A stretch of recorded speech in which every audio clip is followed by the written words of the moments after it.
Welcome to another edition of Off Air, the new TV show from Talk Radio on TV, where you get to hear somebody interesting talking about something interesting for quite a long period of time without being interrupted by some idiot who wants to try and make a point. My name is Mike Graham, and of course you can hear me every day on Talk Radio between 10 and 1. My guest today, I'm very glad to say, is Douglas Carswell, former MP. Hi. Hi. Douglas, thank you for joining us in the studio here. And I mean it when I say I'm not going to interrupt you. I mean it when I say there are going to be no idiots allowed, because quite frankly, this show has become very popular with people who are fed up to the back teeth of watching the same players playing out the same act every single day with different people as the target. Isn't it wonderful? For years we had a condescending commentariat elite at the BBC patronising us. Digital means that actually we can listen to a whole range of different voices, and we're starting to get a whole range of different opinions. It's wonderful. And people are beginning to realise as well that actually it's okay to be different. It's all right to actually think that we should have some control on our borders and our immigration. It's okay to think that perhaps the European Union wasn't the answer after all. And maybe it's even okay to actually put a Union Jack up outside your house without being called a racist.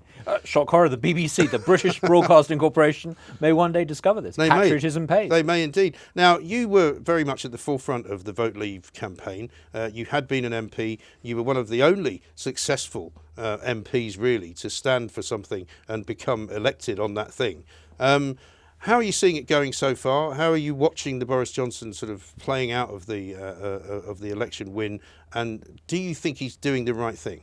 Absolutely. I went into politics for one thing and one thing overall, to get us out of the European Union. I'm delighted to have seen Britain leave the European Union, contrary to what we were told by the mainstream commentators. The planes didn't stop flying, the supermarkets didn't run out of food. Right. Life's actually pretty good. I mean, I actually, on the day after the Brexit party on the 31st of January, I sent out one of those tongue-in-cheek tweets saying, you know, can anyone who's run out of food or medicine, please give me a call. I'll come around and help you out. And of course, the predictable response from the Remainers was, we haven't left yet. And I'm like, you've been saying that now for 3 years, despite the fact that you've been promising all sorts of doom and gloom. And the thing that I liked about it specifically was that it almost happened with a whimper. By the time we actually left, people who had been absolutely screaming their heads off to the rafters and shouting into the wind sort of suddenly were silenced. And they've been silenced ever since. Isn't it extraordinary? For 3 years there was this great drama played out where the intellectual and cultural elites told us that if we became a self-governing country, the world would end. Now we're a self-governing country. Life carries on much as before. We get control of our borders. We've got this great new points-based immigration system Boris has brought in. Yeah. For years we were told it couldn't be done. He's just done it. He's done it. We're like Australia now. Yeah. If you want to come here, you've got to qualify. You've got to have the points and the skills we need. And by the way, you've got to speak English. Yeah. Great idea. There are a whole bunch of things we can now do. And you know what? All those loony Remainers who told us the world would end, they're looking pretty stupid now. Well, they really are.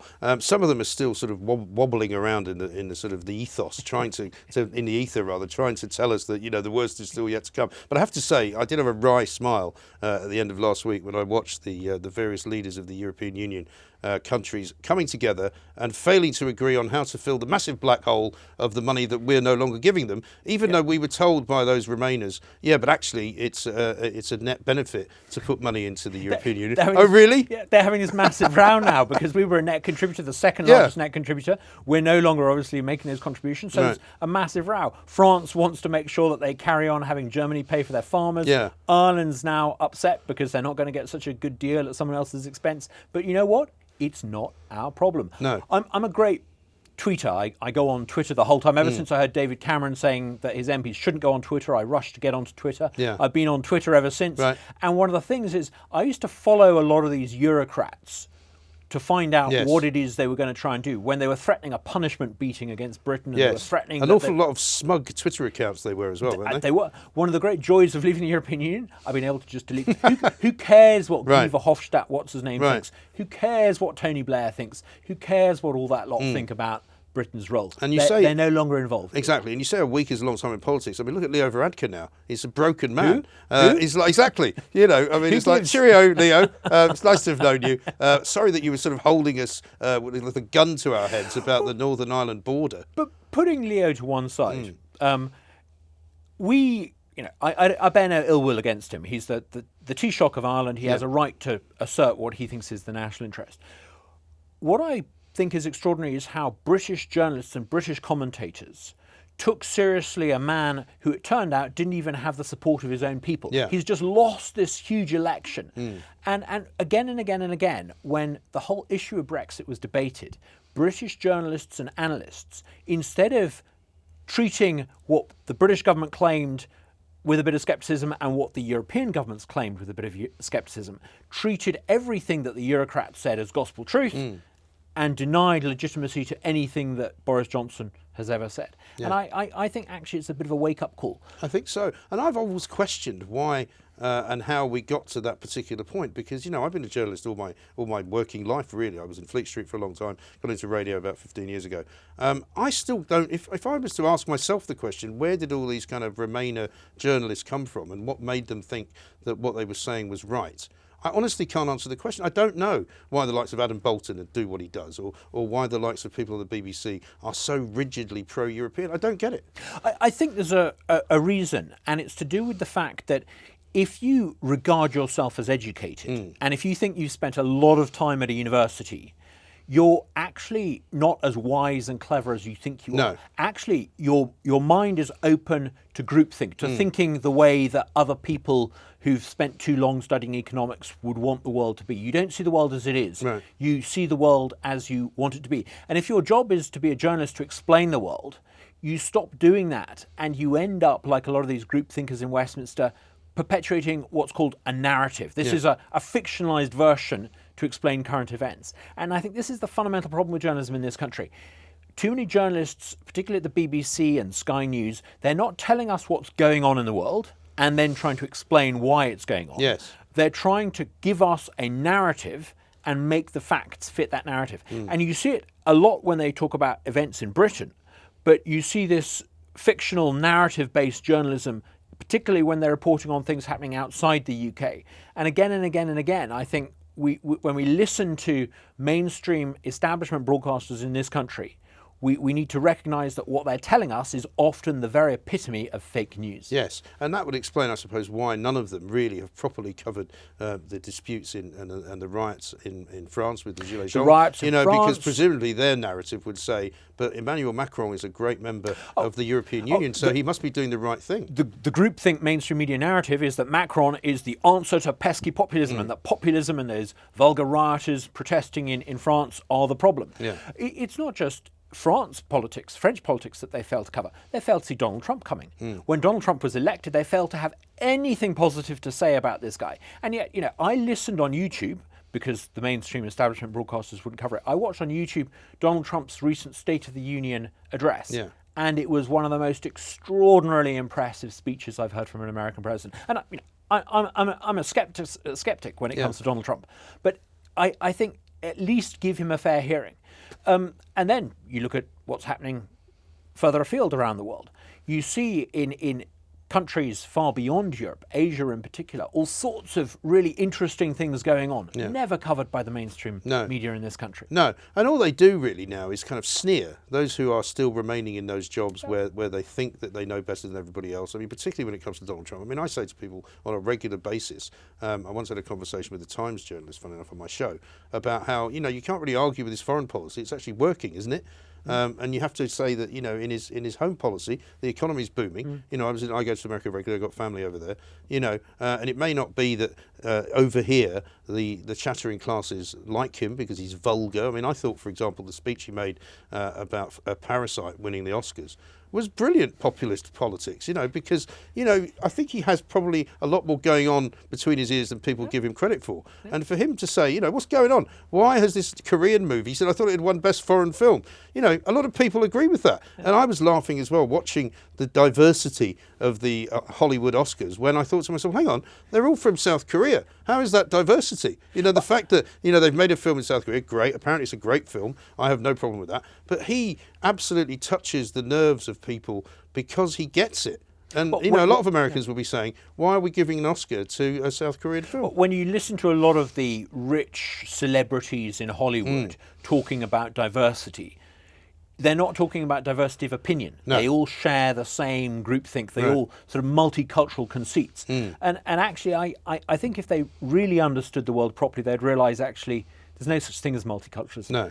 The world is a benevolent place that's getting better because of the triumph, largely, I would argue, of American values. Yes. Well, that's the other thing. We keep being told that Britain's a terribly racist country by people in whose interest it is. So why do millions of people want to come here? Well, not only do they want to come here, but the European Union citizens who are already here all want to stay. Yeah. They're all applying for settled status. And They I all think- want to stay in Britain. They don't want to go back to Spain where there's terrible unemployment. They don't want to go back to Germany where they've got massive problems of all kinds. They don't want to go back to where they came from because they came here for a reason. I personally think it's a really good thing that London is, I think, one of the largest French cities in the world now. Yeah, Sort of 13th, full of I think, French. I used to live in my 20s in Italy for a Right. while, and most of my Italian friends that I knew 20 years ago have had to move to London Yeah. to enjoy a prosperous lifestyle. Yeah. And, the extent to which Europe has created its own economic problems for its younger generation is glossed over.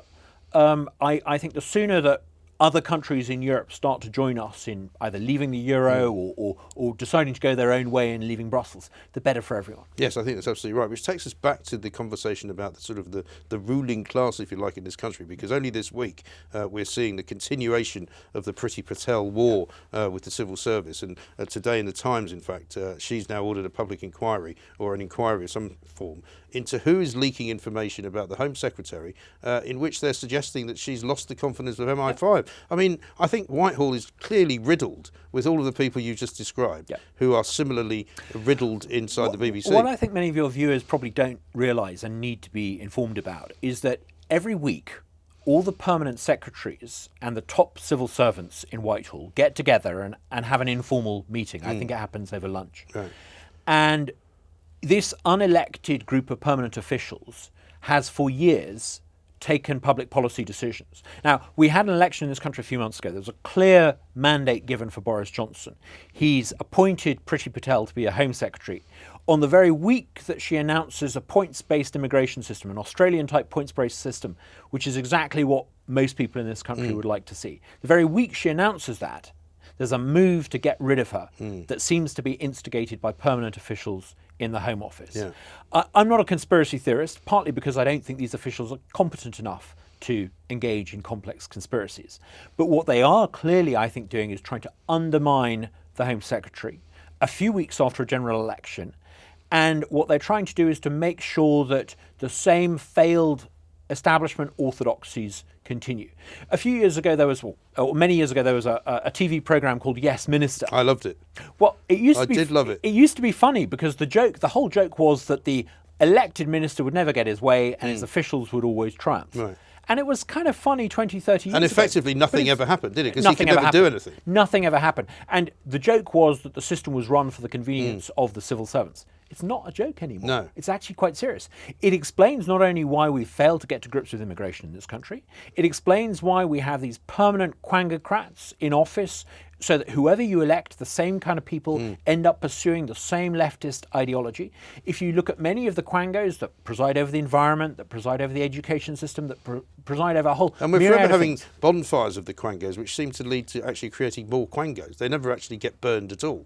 They never get burned, and the same kind of people with the same leftist Blairite Cameron groupthink end up in these sinecures, incredibly well-paid quango positions presiding over public life without taking the trouble to get elected. And, this now needs to end. We don't just need to change the fact that, we take back control by leaving the European Union. We need to take back control from this Blairite Cameron establishment. For 20 or 30 years, this country has been run by the same kind of people.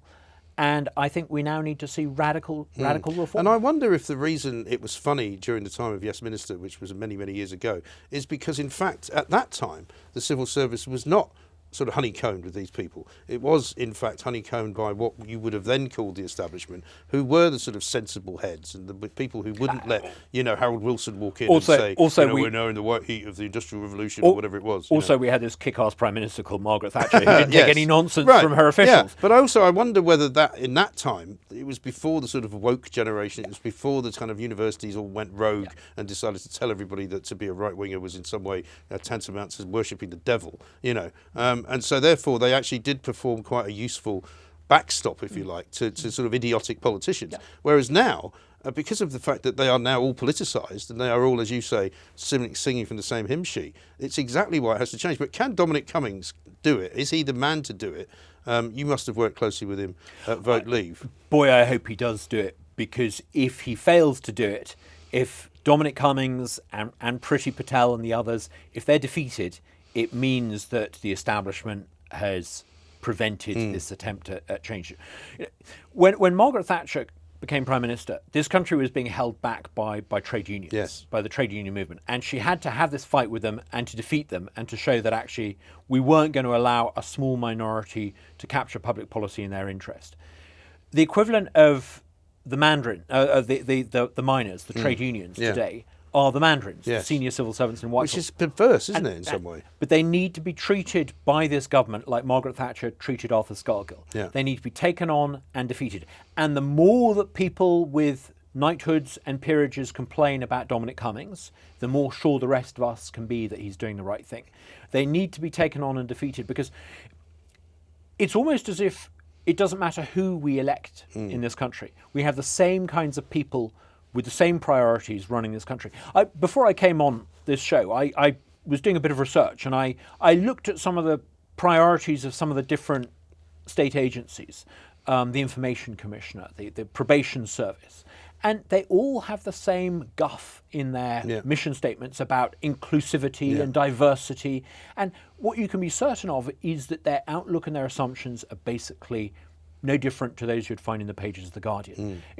It doesn't matter who we elect for. These people have short-circuited our democracy. So we need Cummings and Boris to take back control of our democracy. And it's jobs for the boys, isn't it? Because it's all about protecting each other. I mean, I was talking to somebody today about this ridiculous story about the number of six-figure payoffs that have been made from the civil service, despite the fact that George Osborne vowed and promised to end six-figure payoffs in 2015. So we've had 5 years I'm of shocked these people. to hear that something George Osborne promised turned out not to happen, and I he's often been ask ineffective. on this very show, was George Osborne actually the worst Chancellor that Britain has ever had? And I think he might well be. I think pretty close, actually.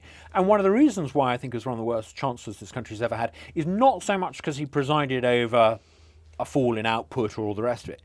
George Osborne actually, I think, made Jeremy Corbyn and John McDonnell possible. Because he was supposed to be a free market conservative, but he ended up pursuing and supporting Gordon Brown's interventionist economic policies and his bank bailouts and all the rest of it. He basically paved the way for the alternative, the far radical left-wing alternative. He did, and he's also responsible for what I can only describe as the biggest attack on small business. I have a small business, as many people do in this country. The tax that I'm now paying on that small business, thanks to George Osborne, is absolutely criminal. You know, the idea that you are not supposed to run a company and get a tax break on the basis that, you know, you have no pension unless you make one yourself, you have no holiday pay. If I don't turn up for work, I don't get paid. And you're taking the risk. You know, and I'm taking the risk. And yet, I'm now told, well, you'll just have to pay it as if you were getting it as a PAYE, ordinary taxpayer. Now, I don't expect them Red Cross parcels to come flooding in, because I do okay. But that's not the point. He's supposed to be a Conservative Chancellor. He's done worse than any Labour Chancellor ever did. I was always very fiercely, in fact, I think I was more critical of George Osborne when he was Chancellor than I ever was of any Labour Chancellor, precisely because I felt he ought to know better. But, you know, George Osborne, a country that produces leaders like George Osborne is not a serious country. No, and indeed David Cameron, you might argue as well, because reading through, again at the weekend, the book that's been written by one of his aides about the night of the referendum, and how ridiculously out of touch they were with what was going on. And then we realised we might be losing. It was like, really? Yeah, I read the extracts of that in the Sunday papers, and what really struck me about it, here was a Cameron courtier talking about the decision to leave the European Union and looking at it entirely as an event affecting the court of King David. And when the Sunderland result comes in, it's the first reference they make to the world outside their little bubble. And you think, no wonder these people lost. You cannot be a serious country if you allow these charlatans, which is what I think the Osborne-Cameron said basically were, I think so. These charlatans to take over the making of public policy. They're not serious people. The question really, I think, is, are they capable of editing freebie newspapers. Yes. Even that, well, I think, is doubtful. I think he's making pretty much a dog's arse of that as well, if you don't mind me saying so. I'm not sure if that's allowed, but he really is. I mean, he just wanders about. He turns it into his kind of anti-Theresa May, fact sheet, which was fine for a while, but, it's quite boring. The wonder that I have, though, is that they would, I suppose, be described as not conviction politicians, the opposite of conviction politicians. And I suppose Boris Johnson, despite the fact that he has surrounded himself with some pretty smart people, is often accused of not really necessarily being a conviction politician either, and actually just kind of going with the wind. Do you worry that he might not be quite the full ticket when it comes to, the hard Brexit or the harder decisions that a Conservative Prime Minister should be making? I mean, to be fair to him, on Brexit, he took a heck of a risk. He did, yeah. He resigned from government when a whole bunch of other people were happy to keep their red boxes in their ministerial cards. He resigned from government, and in doing so, people said, that's it, he's kissed goodbye to his career in frontline politics. During the referendum, he risked everything to come out for leave. I know from conversations I had with many members of the cabinet at the time, there were very, very, very few people in cabinet willing to come out for leave. Theresa Villas was one of them, Michael Gove was one of them, Boris Johnson was one of them. With a few exceptions, almost all of them were willing to actually just go along with what George Osborne and David Cameron wanted. So I think give Boris his dues on that. He's very good at things like the Olympic Games when he was Mayor of London. He's very good at, I think, taking on that executive role, supporting grand projects. And boy, we need that. We've not, in this country, built enough infrastructure. We've not built enough houses.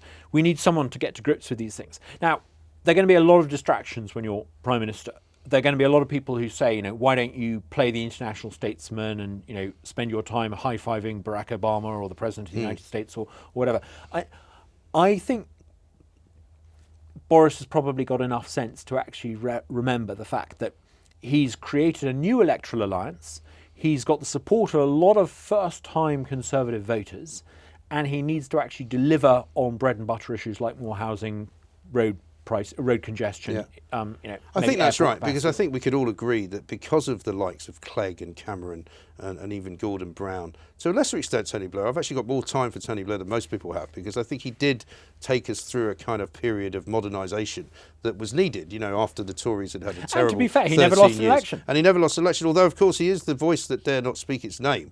I loved watching the recent Labour debate on Channel 4, because occasionally you've got to get a bit of comedy in, haven't you? And basically, when they're asked, it's not even, I would have more sympathy with all three of them if one of them could say, look, the reason we don't ever talk about Tony Blair is because we think he betrayed the party, he took us into an illegal war, and that's why whenever anybody asks us whether he was the greatest Prime Minister we've ever had, we always don't mention it. But instead of that, they pretend like he's not there. Yeah. It's quite hilarious as they all kind of shuffle about, trying to come up with names. My favourite, of course, was Rebecca Long-Bailey, who, when asked who's your favourite leader of the last 50 years, came up with somebody who had died, 60 years earlier, Clement Attlee, who wasn't actually in the frame at all. But as far as the sort of the hopelessness of much of what went after Blair, nothing's been built. The trains weren't modernised. The roads were not kept up to speed. Even the airports are, full to capacity.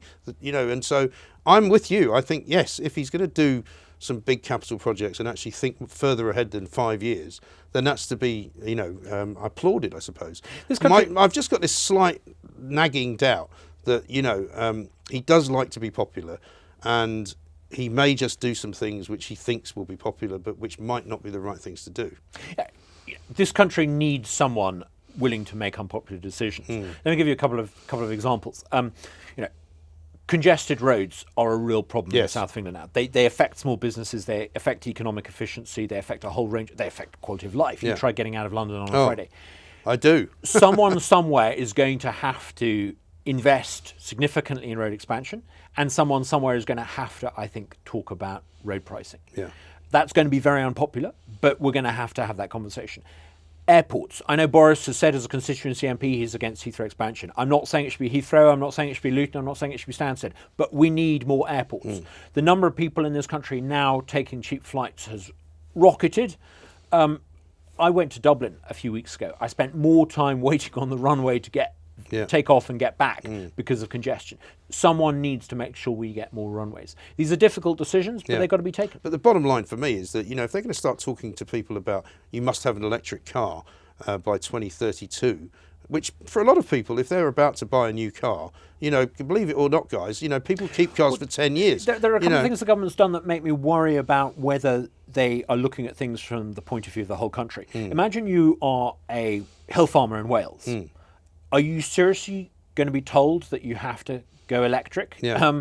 If you live in a small, not necessarily rural community, but a community in the north of England that has traditionally been a coal mining community, and you heat your house with coal, are you really going to put up with a government that bans coal fires in your house in 7 years' time? I think there are one or two things that have got through because the people making the decisions in the centre of the Whitehall look at things from the point of view of people who live in Clapham. Yes. They need to look at things from the point of view of people who live in Wales. Yes. The point of view of people who live in Northumberland. Yeah. And or even in Clacton. A place well, because at the end of the day, most of Britain is not in London, and so they need to notice. And I think, I don't get me wrong, I'm not, bashing Boris. I'm just concerned, particularly about the climate change stuff, because I was hoping that he would be a slightly less enthusiastic advocate of it. I mean, I think it's early days. It's very, very early days. I think there's some serious thinking by people on the right, like myself, to do about the environment. For years, we've left environment policy to the left, and so it's all been about banning things and intervention and higher taxes. I wonder if actually there are sensible things we could do to improve the environment, conservation, that don't involve this sort of nanny state. Listen, I think all of us are happy to see our children inherit a better and more and a less polluted planet. But there seems to me, for example, I read very occasionally interesting pieces about the environment. Apparently there's some company that's invented a device which eats plastic in the sea. Now that to me seems worth investing in. If you want to get rid of the plastic in the sea, don't tell McDonald's not to give anybody any more straws. Let's be honest and let's be truthful about this. People don't like saying this to the British people, but the number of plastic drinking straws that Britain produces is not a significant contributory factor to plastic pollution. The real culprits when it comes to plastic pollution are China, India, Indonesia, countries in Asia. You could ban every bit of plastic in the UK, making life incidentally rather difficult for people who sell food and making life difficult in all sorts of ways. It would have no negligible impact upon the amount of plastic in the oceans. But there are things that the UK, I think, can and should be doing. I look at the uplands of Britain. These are areas of outstanding natural beauty, but they've been stripped of trees. They've been stripped in order to promote the farming of sheep that we don't actually need to produce.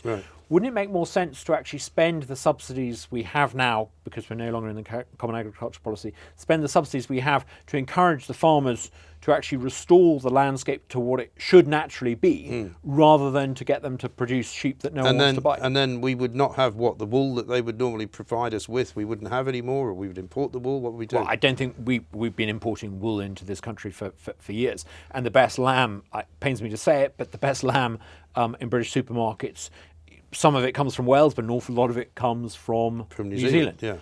I'm not saying that you should stop subsidising farmers, but surely you should spend the subsidies that you do have to get farmers to actually conserve the environment rather than naturally. I'm with you on that. I think if you could run a small farm, as I visit Borough Market on a regular basis, I know it's probably the more expensive end of the market, but organically looked after produced meat is what I would prefer to eat. I think we'd all be better off that way, and if you want to get the cheap imported stuff, then by all means do it. But I'm not a fan of subsidy really of anything. If it doesn't work, then don't subsidise it, and that goes to the BBC as well. If you can't make any money doing it, don't do it. It's funny, I heard from a BBC journalist the other day saying, the BBC was really good value and incredibly good value for money.